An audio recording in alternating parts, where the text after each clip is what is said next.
And the bonus is that it will look different than any lens you've ever used. It just looks different, you know. You might love it, you might hate it, I don't know. But it will look different, and in my opinion, I'll think you'll look at it and you go, wow, that's what beautiful looks like.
So this Helios 44-2 lens is, I'm gonna say that this is also the case with my anamorphic lenses.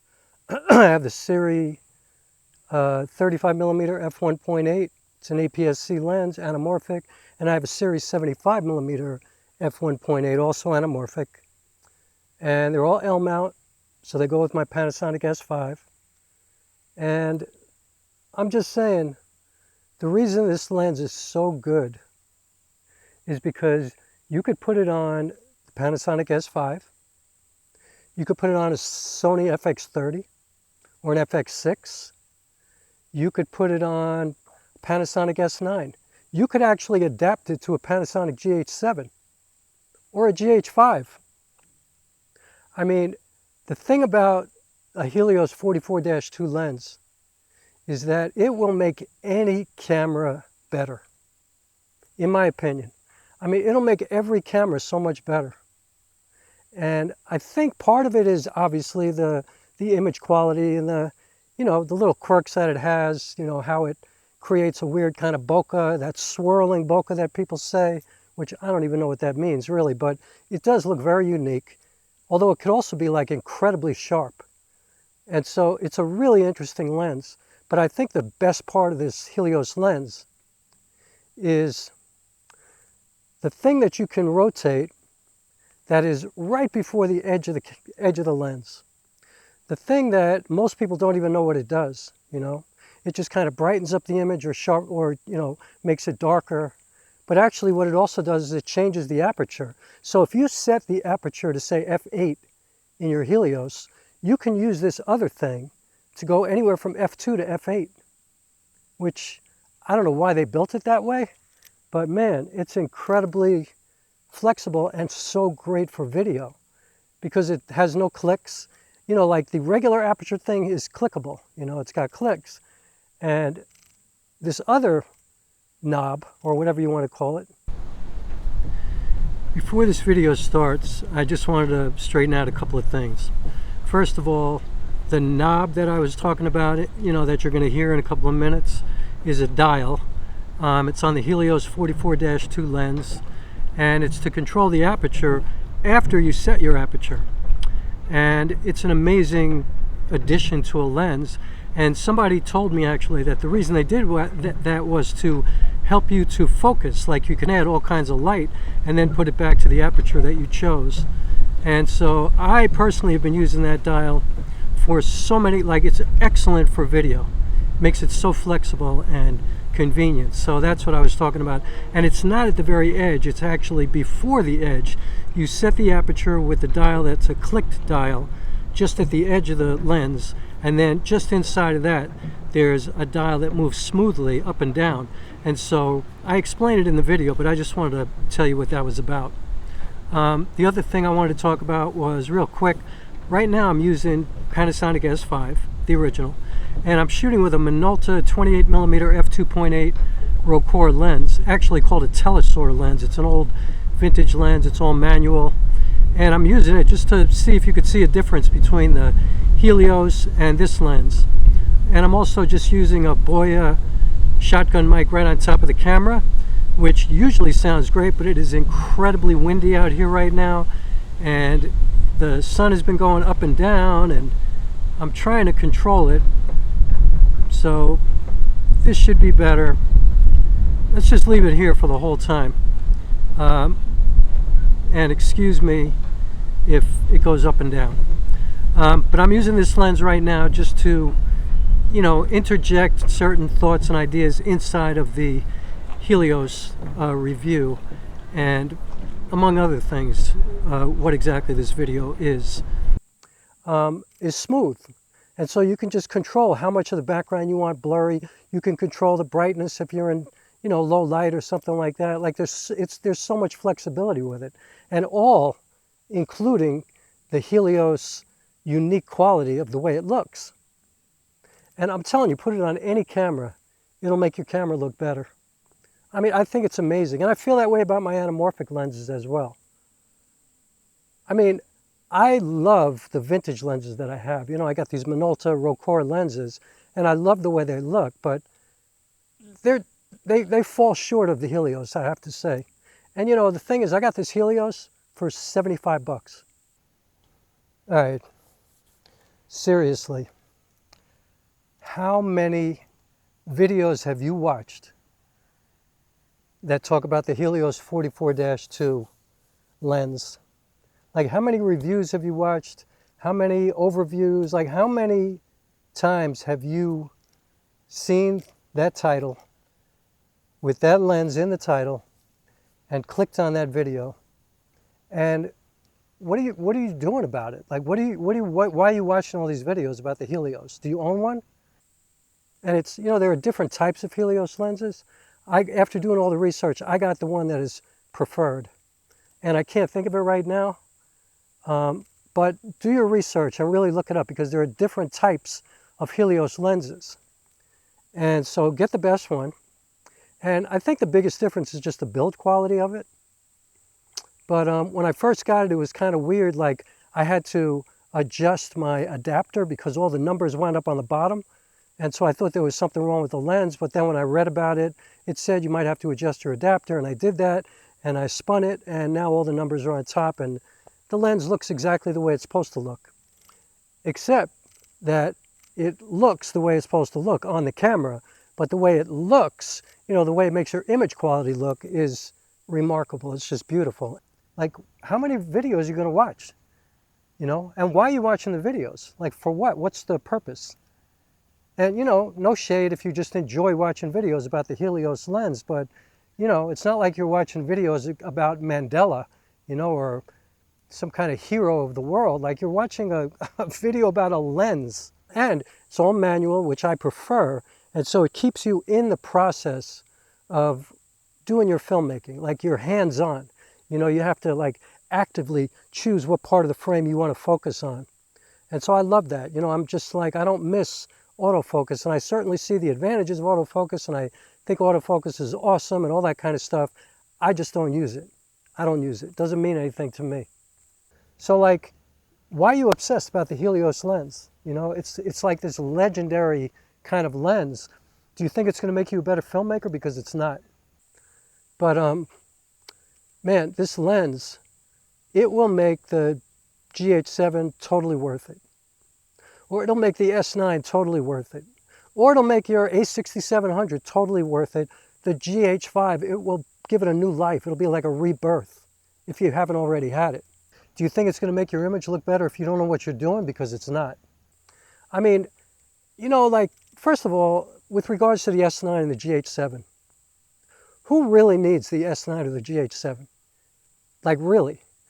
Actually, it might make it look a little bit better, but you won't even know why, or you won't even notice, you know? And if you do know what you're doing, shame on you for not spending $75 or $100, or even if it costs you $200, you might find one for 50 bucks or 40 bucks. Like, how could you not buy one? It's worth it. They're so incredible. What are you waiting for? Don't you want to see what it looks like on you? You know what? It'll make your camera better.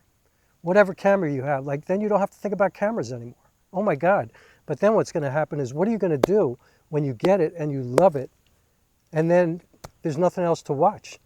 Because that's what I've been doing lately. I'm like kind of coming in and out of a train of thought that I have. Like I'm kind of focused on one thing, but then I'm kind of trying to explore what else runs through my mind while I'm doing that, to give you kind of an idea of what, you know, what I'm like. You know, that's how I think all the time. Like, I'm kind of ADD. My mind is like all over the place all the time. Because the only difference, like, okay, the S9 has, like, I guess, Fuji level color science. You know, you can mess with those different looks, you know, and you can load in 23,756 LUTs and stuff like that. I think, you know, that's cool.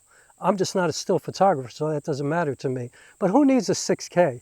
And do you really need a limit of 20 minutes of recording? Like, even if you're vlogging, even if you're a beginner, that's a problem. You know, so you know, that to me, I mean, that camera is awesome, but for the price, I would prefer the A6700. Even though it might not look as good, I don't know. I don't know. But I'll tell you what, put the Helios on either of those and they're both going to look better. What's the thing about it, you know, and how much can you possibly learn about it, you know? Like, what more can you figure out about, you know, how the Helios 44-2 is going to add to your life? And it really requires an incredible amount of discipline for me to focus on things. But I often tell people that that's why I say theater saved my life, because it gave me the ability to focus. Like, I had to learn how to memorize these long scripts, and so I had to actually learn how to focus. And so for me, that's why I actually turn my phone off during the day, like completely off. So if you call me and you don't leave me a message, I don't know that you called. And you know, like, I have to turn social media off. I can't pay attention to it. I have to absolutely focus on what I'm doing. Otherwise, I don't get anything done. But as a result, I've gotten really disciplined. I mean, I've always been pretty disciplined my whole life, but I'm just saying that I've had to really work hard at it. You know, it's been something that did not come naturally for me. That's been difficult. I wasn't a very good student because of that. And blah, blah, blah, blah, blah. Let's get on to the video. And you know, like the GH7, is it really better than the GH6 or the GH5? I mean, the GH5 has a full-size HDMI. So it gives you a lot more flexibility. And you know, like, how many people really seriously need more than 4K? Oh my God, this just occurred to me. What happens when you get the camera of your dreams with a Helios lens, which is obviously the lens of your dreams, and you see how incredible it looks? What's going to happen then? What are you going to do with your time? You're just going to keep, I mean, you're not going to keep watching videos, right? Because why would you watch videos about cameras if you have a camera that you love? What are you looking for? What are you hoping for? What do you want? What do you want to do? What do you feel like you need to do? I believe that YouTube and social media in general, and cameras, your camera actually, your camera, your gear, your battery pack, your cage, your external monitor, your sound equipment, everything, all the stuff that you're learning about on YouTube and that you're adding to your rig and, you know, kind of focusing on and obsessing over, is a complete distraction for I believe, the work that you probably really want to do, that you hopefully want to do, which is to make films, you know, to tell stories. And I really think that all of this stuff that we do on YouTube, and I'm guilty of it too, is a distraction. Like I said, it like keeps you from doing the stuff that you actually want to do. And I think it's because you're afraid to do it. You know what? I know I'm going to get some comments on this video like, hey, you know what? Fuck you. What if I just want to like own a camera? What if I have no end game? You know, what if there's no point? What if I have no goals? I just want a camera. I just like cameras. I just like to watch. I just like to watch lenses. Okay. Okay. Do you? Who really needs to spend the extra money on a GH7 or an S9? However, I will say this. If you don't have a camera, or if you're just starting, or if you feel like your camera is giving you limits, you know, like if you're using a Canon M50 or something like that, or a Sony a6000, you know, if you have something like a DSLR, then I got to say, the price of a GH7 or an S9, those prices are incredible. Same thing for an FX30. I mean, all of these prices are unbelievable. Like you can get a GH7 with all that it offers for $2,200, you know, and then you can add, you know, the audio piece, you know, the audio handle for another $400. And so for $2,600, you got 32-bit float and XLR directly into the camera. Like that's pretty dope. But like who watching my channel really needs that, you know? I mean, unless you're on set working on a Netflix film, I don't know if you really actually need that. I don't know, you know, or making a documentary. Even if you're making a documentary, people have gotten great audio for many, many years without 32-bit float. If you know how to set up your audio, you're good. You don't need it. I don't need it. I mean, really, the S5 for me has no limitations. You know, I don't mind a crop at 4K 60 because I don't really use slow motion all that much. You know, it's very, very rare. Because to me, slow motion is kind of corny. Like maybe you're afraid of failure, maybe you're afraid that you actually can't do it. I don't know what you're afraid of, but the thing is, what you have to realize is that it's actually harder to deal with all this equipment and all this technology and all this tech talk and all this YouTuber stuff. It's more difficult than actually just writing a script and telling a story. But that's just me. You know, I'm not saying your 4K, you know, I'm not saying your slow motion is corny, but for me, you know, I used it once in this feature film that I just finished, and it was a good moment for it, so it was nice to have it. And I used 4K 60, and it looked great. And the crop didn't matter because I just moved back. I got exactly what I wanted. So, you know, what I'm saying is like, those cameras are incredible. The GH7, the S9 specifically, they're amazing. But do you really need it? If you have a GH5 with all the codecs that are available to you, do you really need another camera? Because what you're doing is you're creating a barrier for yourself. You're creating these expectations that everything has to be perfect and has to be amazing, that you have to have no noise, you have to have the best dynamic range, you know, you have to have clean shadows, and you have to be able to save the highlights, and oh my god, I can't tell the story until I have, you know, 32-bit float in case my sound is just too dynamic, and you know, I got to have the right lights. I have to have a gigantic light, otherwise the light's not going to be soft on my face, it's going to be hard. And you know, I'm here to tell you that all of that is complete, unadulterated bullshit. It's bullshit, yo. I mean, I can't understand. Like, you know, if you put the Helios on a GH5, it's a 116 millimeter lens. It's no longer a 58 millimeter lens. That's kind of a drag. So I absolutely see the advantage of a full frame camera. I think it gives you more flexibility because if you want to use a lens like a Helios or a lot of these vintage lenses and you don't want to alter the focal length, it's better to have a full frame camera. And plus, you know, you get all the edges, the special parts of all of these lenses, these vintage and anamorphic lenses. You know, when you're using a crop sensor camera, you're losing the edges, so you might be losing what's special about those lenses. So I definitely see the advantage of a full frame camera. But, you know, it's an aesthetic kind of thing. Like, you could certainly do professional, amazing work without a full-frame camera. APS-C, I mean, you know, every major film in history was shot 35 millimeter, which is APS-C, basically. So you'd be totally cool. Like, what is the thing that you want to create? Or, you know, what's your end game? You know, what's the point? What's your purpose in this whole thing? You know, what are you trying to do? Get yourself a camera. get yourself a Helios, get yourself an adapter for whatever mount you have, because you could adapt it to pretty much any camera, and then learn how to use it, master the camera that you have, master the Helios lens, and then what? See, that's the question, right? Then what? You're going to write a script? You're going to tell a story? What are you going to do? You're going to make a film? You're going to do a documentary? You're going to make a narrative? You're going to shoot somebody's wedding? Yeah, I don't know. You know, if you need it, if you feel you need it, then yeah, go for it. Get a GH7, get an S9, you know, get an S5 2X, whatever. But really, like, if you have an A7 S3, you're really sad. I know so many people who have A7 S3s and they just feel like they have something that sucks now. And it's like, really, when it came out, it was the perfect camera. Yo, a wedding, I'm afraid to do a wedding, okay? I would never do that, because what a gigantic responsibility.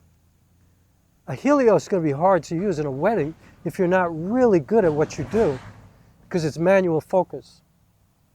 Think about that. It's all manual. You better know what you're doing.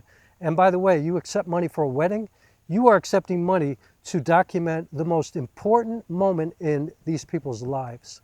Perhaps, certainly one of the most important moments that they want to have forever. That's a big responsibility. What I'm saying is that you're creating a situation where you're not going to be able to do anything. You know, it's all a distraction. You know, which camera you need is a distraction. You know, micro four thirds, APS-C, full frame is a distraction. I mean, I love to talk about it too, because I'm kind of a tech nerd, you know, and I'm using a full frame camera, and it's an advantage for me because it's great in low light. But you know, I have the original Panasonic S5. Like, if you don't have a camera, would you even dare to buy a Panasonic S5, the original? You wouldn't. You got an FX3, you really need a different camera. You got the original S5, you got a GH5, come on. You know, you have a Canon R5C, you really need the newest Canons. You got to switch to Nikon and get all new lenses and a whole new lens mount and all that. Like, you really got to do that? I don't know why. I don't think you do, but if you feel you do, then do it, you know. It's kind of affordable now. But I will say that when you get something, I would highly recommend getting the Helios 44-2. Get on eBay, you know, first do all your research, figure out which one to look for specifically, and then make it your life's purpose to get one of those. And I think whatever camera you choose, that Helios 44-2 is going to make your camera better, and it's going to make you better, because you're going to have to shoot manually, and you're going to have to figure out how to use it. You know, there's like a little bit of a learning curve, and it's 58 millimeters, so that's kind of weird, because you're probably going to expect that you're getting a 44 millimeter lens, but you're not. So it'll make you better. You think you need the S5 Mark II or the S5 2X, or you know, you think you need the newest Canon or all these Nikon cameras that have come out, or maybe you think you need the Sony, you know, what is it, the A6700 or the FX30, or maybe you think you need to spend a lot of money and get an FX3, or I don't know what you think you need. But you know, that's the fun part. That's why you're watching all those videos. That's why you're watching all of these reviews. That's why you're spending so much time scrolling to the next video and the next video and the next video, so that you can do some shit. I think, right? But I'm telling you, any camera that you buy, literally any camera that you buy, is good enough. Even if you go out and buy an old DSLR, even if you use your phone, and you know, I know this sounds like a cliche, and I know it's like the same old stuff over and over again, but it's true. It's true. This is all a distraction. Like, I think what you need to do is get to the point where this stuff becomes fun and informative. Like, when you really need information, like if you're working on a story, if you're making a film and you come to a place where you really need help with something, you know, like you need to figure out the type of connection you need, or, you know, like, I don't know, like the lens, you know, you want to learn something about aperture, how to get the blurry background, and maybe you don't understand what f-stop even means, or the difference between T and F, and like, I don't know, you know, it is invaluable to come to YouTube to get information, you know, but it's not valuable to sit here and watch reviews over and over and over again about the same camera, or about the same lens, or about the same tripod. Like, that's not value. That ain't it. That's not doing anything for you. It's keeping you from doing the things that you think you want to do. And that's the other question that you have to ask yourself is, do you really want to do that? You know, like, do you really want to make films? Do you want to tell stories? You know, or maybe like, you know, other stuff like, do you want to do weddings? You know, do you want to do corporate work? Do you want to make commercials? I don't know what you want. What are you going to do when you finally have the camera that you like? When you finally have the sound equipment, like you bought a Holly Landmark Max or whatever, you know, you have a boom mic and you have lights and you bought yourself an external monitor and you got like extra battery power and all the things, and you built up this gigantic rig, although you don't even need the rig because you could do whatever you want with your camera. But what are you going to do when you have everything you need? But the thing is, sitting around and watching all these videos and getting, you know, your favorite YouTuber and watching all their videos and then watching 100 other videos and then, you know, commenting and criticizing people for the stupidest things, that ain't it. That ain't doing anything for you, you know? Nothing. It's absolutely zero. Nada. Nunca. Nothing. Empty. You know? It's just space. It's air. It's nothing, yo. I'm telling you. You gotta have a story to tell, and everybody has a story to tell. I mean, there's so much going on in the world right now, you know? There is so much going on in the world right now. Is there anything you want to say? Is there anything you want to share? Is there anything you want to take that is difficult for people to deal with and turn it into something that is easier for them to deal with? Something that moves their heart? Something that brings people together? Like, is that a desire of yours? Because that's something that you could do. I think that's part of the challenge of making films, you know, is to create something amazing and let people feel what they want to feel, you know, let people see what you present to them and discern it in any way that they do, from their perspective, from their experiences, from their life, you know, let them see it and express it internally without you telling them how to feel. You know, it's not our job to tell people how to feel. It's our job to tell the story, to be honest, to be truthful. You know, even if it's a fictional story, it's our job to be truthful. Like, ever since I bought the Helios 44-2, I have literally not watched one video about the Helios 44-2. Ever since I started working with the Panasonic S5, my consumption of camera videos has gone down probably 97%. Every once in a while I'll watch something because I'm like, you know, maybe I should use autofocus, you know, and then I think, what camera would I buy if I really felt that I needed autofocus? And so, yeah, I'll admit it, I watch sometimes, but it's not because I feel like I'm lacking in any kind of way with the S5. I guess, you know, one of the only things that bothers me is that I have a record limit, and obviously I don't know when to stop. I tell long stories. That kind of bugs me that I could only do that in 1080. So yeah, sometimes I think about upgrading this camera to have unlimited recording. Although I have a GH5, so I could record unlimited in 4K on my GH5. And so anyway, I'm not going to speak too long on this, you know. I also love the fact that the image that I got from the Helios 44-2 in the other part of this video is one of the best images I think I've ever gotten. Like, it looks so beautiful to me. You know, I was situated inside, you know, underneath this tree, and I had something behind me that was throwing light behind me, so it was giving me kind of like a backlight, and then the sun was, you know, obviously a gigantic source, and it looked exactly like what we're trying to do with lights inside. You know, we're trying to recreate what the real world is, you know. We're taking practicals and we're trying to, you know, make lights.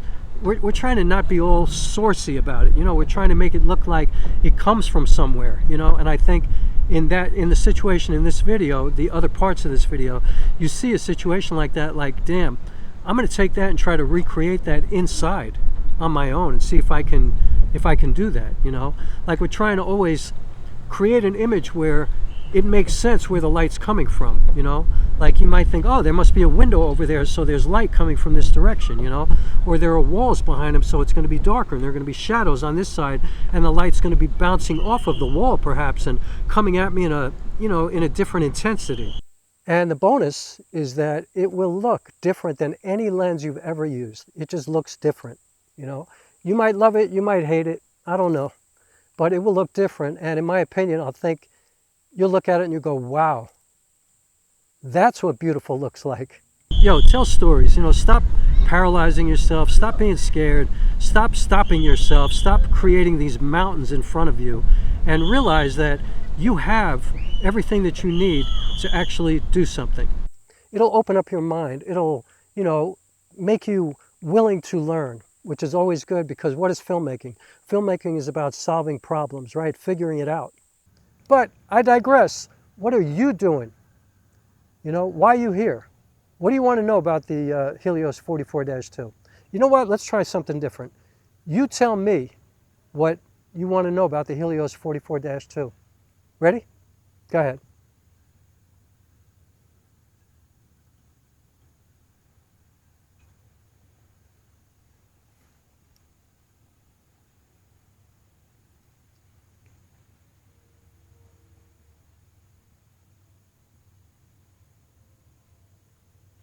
You got nothing else? All right.